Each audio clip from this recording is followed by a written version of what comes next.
Apakah hukum menyuruh suami saya pakai minyak lintah kerana saya tak rasa puas sokmo? Muslimat mana ganah kat ni?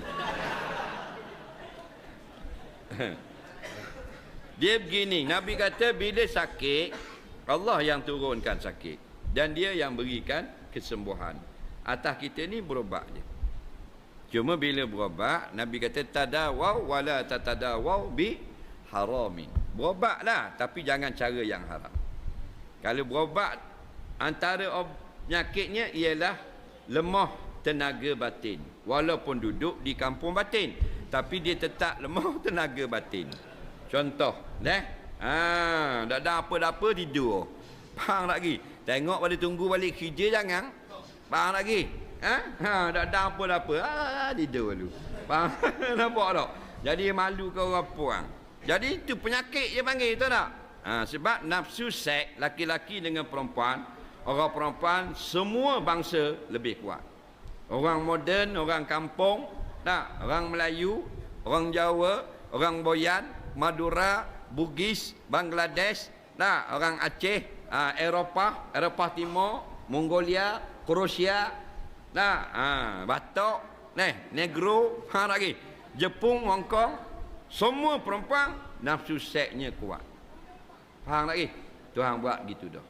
Asal default setting kilang mari begitulah. Bukan orang lelaki tak? Tak. Orang lelaki kuat ada. Kuat sembang. Faham tak lagi? Bagi orang sembang. Kalau kedai kopi apa terbalik habis hai orang yang katuk meja. Cerita bak kuat. Betul tak? Tengok pada gatal misai nyanda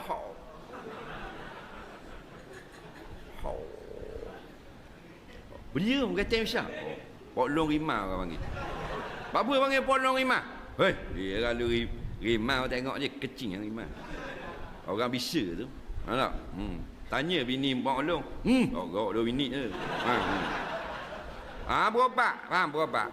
Tak lagi. Jadi berubat dengan litah ni lagu mana? Ada kalanya haram. Mungkin makan litah. Haram.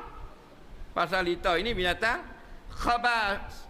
Binatang khabais. Benda-benda yang khabisat. Benda-benda yang keji. Faham lagi? Tak boleh makan. Haram. Tapi kalau mu buat minyak, dan minyak itu mujarab dicoba untuk sapu, memberi kerangsangan umpamanya, nak mengatasi kelemahan, maka unya harus. Tetapi bila nak sembahyang kena basuh sebab dia najis. Faham lagi? Ni tengok kaedah.